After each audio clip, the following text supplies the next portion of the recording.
So Alexandria Ocasio-Cortez did something really interesting. And she went on, I guess it was her TikTok. And was it TikTok or was it Instagram? I don't fucking know.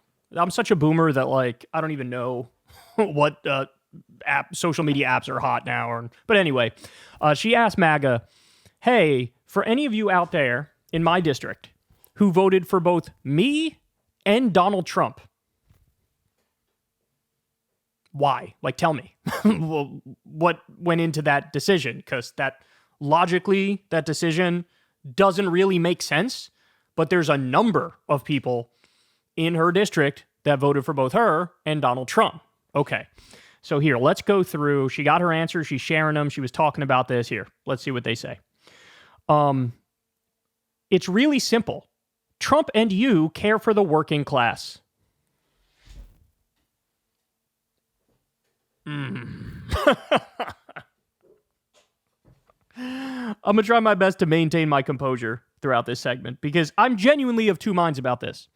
On the one hand, I want to wake these people up and shake them out of it and basically berate them for being objectively wrong. But on the other hand, it's like, okay, maybe there are actual lessons to learn from listening to these people, and maybe some of those lessons should be implemented to try to make it a better chance of electoral success, right? So I'm truly of two minds about it, but I can't help myself. I have to respond to this person. Like, under Trump, 200,000 manufacturing jobs were outsourced. Under Biden and Kamala, we gained 800,000 manufacturing jobs. 2.9 million people lost their health insurance under Donald Trump. Under Democrats, 50 million people gained it from Obamacare and onward, right? I can go on here. He packed his administration with more Wall Street executives and billionaires than any administration in the history of the United States.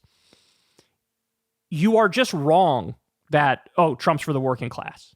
You know, like, that's just a vibes thing that they feel, but that's not true. Okay, let's keep going. But wanted change, so I went with Trump and blew for the rest of the ballot to put some brakes. Okay? Voted Trump, but I like you and Bernie. I don't trust either party establishment politicians.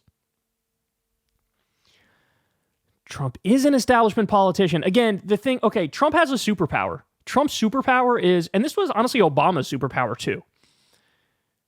He's the type of person that voters will project onto him whatever thing they want him to believe. That's how Trump is electorally successful. It's like, oh, I think the things I agree with him when he says it, he means those. He doesn't mean the things I disagree with.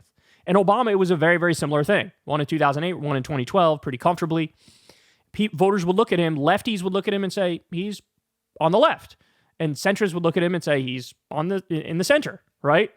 So it's a superpower, and it's hard to overcome it because so much of politics is just fucking like magic and voodoo and vibes. All right, more. Action and progress is greater than stagnation and excuses. Both of you push boundaries and force growth. So in other words, AOC is trying to drag us to the left. Trump is trying to drag us to the right, but at least they're both not the same old, same old. That's kind of what that person's saying. I would have voted for you and Trump, but I'm in California. I like your style, though. More. Trump is going to get us the money and let men have a voice. You're brilliant and have amazing passion.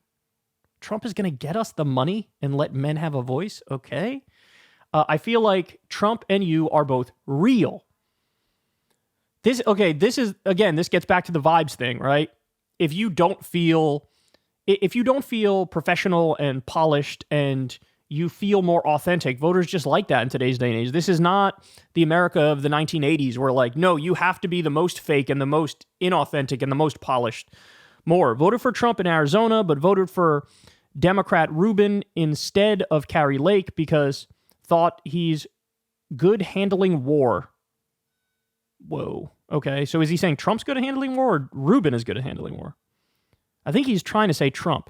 But there were a lot of people who voted for Trump at the top and then Ruben Gallego, the Democrat, instead of Kari Lake, which is crazy because Kari Lake has literally modeled herself after Trump in every way, shape, and form. She could not have tried to be any more And you got Trump voters who are like, yeah, I don't like her, but I like Trump. It's like only only Trump can get away with Trumpism, it seems like, right? All of his candidates, the ones that are most like him, usually get wiped out. But again, so this is the person who Trump's posturing on foreign policy, it got through to this person. When Trump says, like, Liz Cheney's a warmonger, we don't like that. We don't like wars. No new wars under me. It's total bullshit, as I've walked you through 1,000 times. He's actually a neocon himself, but the branding worked. All right, more.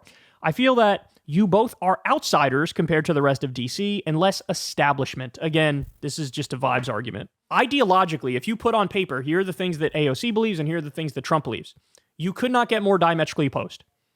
That down the line, they disagree on almost everything, right? But people just feel the vibe is similar. Hey, you're authentic. I guess I like you. Will you please share what you learn? I'm baffled by the split votes. Okay, so that was really not relevant. More, I know people that did this and it was because of Gaza. That also makes no sense. I can understand somebody making an argument. Look, I'm just not going to vote for the Democrat. I'll vote for Jill Stein, or I'll vote for Cornel West, or I'll stay home because the Democrats are overseeing a genocide and arming and funding a genocide, and they're not reeling in Netanyahu. I can understand that.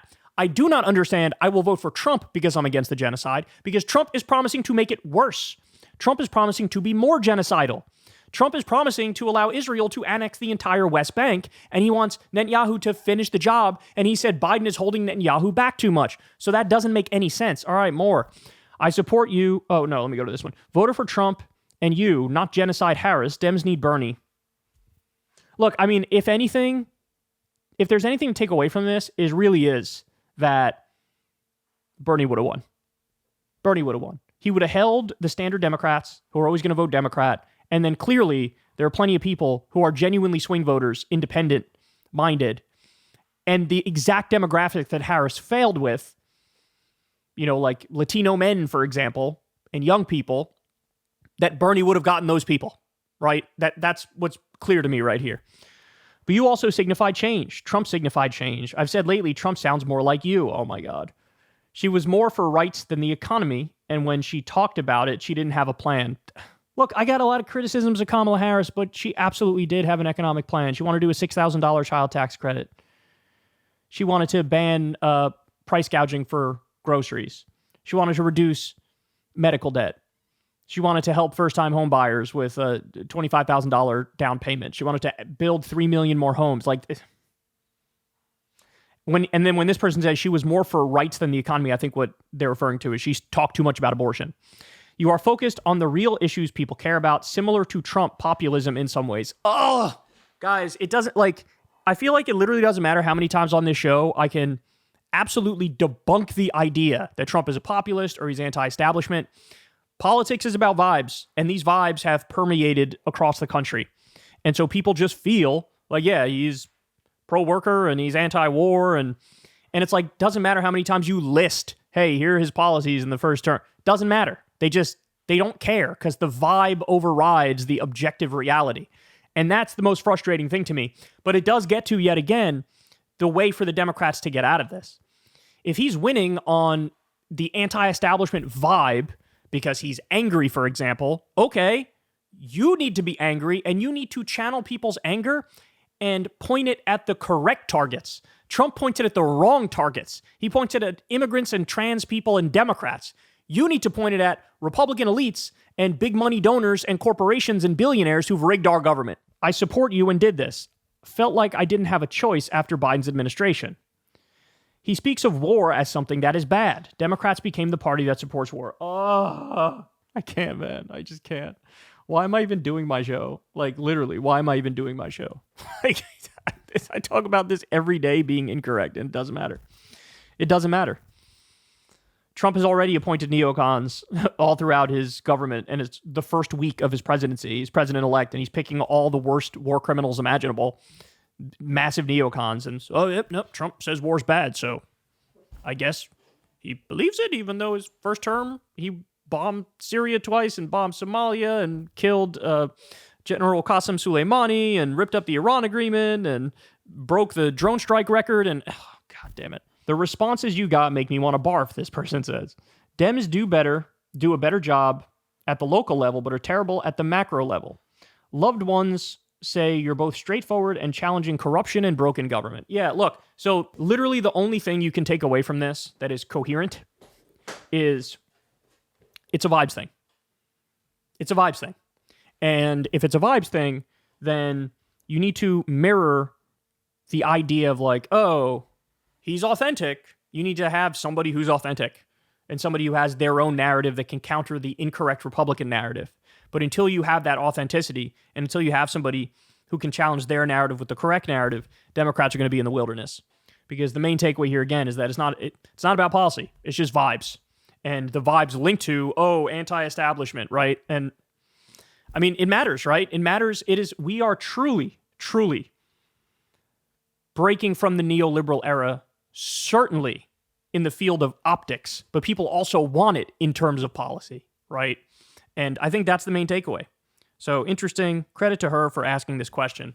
But you gotta be able to keep both thoughts in your mind, right? That like the people who did that, they're just wrong. Like they don't understand what these people represent and what they want to do and what their vision is, because their visions are diametrically opposed. It's a contradiction to vote for both of them. So they don't understand it. But also, you can see how they got there, and you can learn lessons based off that and make important changes. And I think that's the big takeaway. Hey, y'all, do me a favor and like and subscribe. It helps out big time in the algorithm. Click the bell as well for notifications when videos drop, and watch that video on screen right now. You know you want to.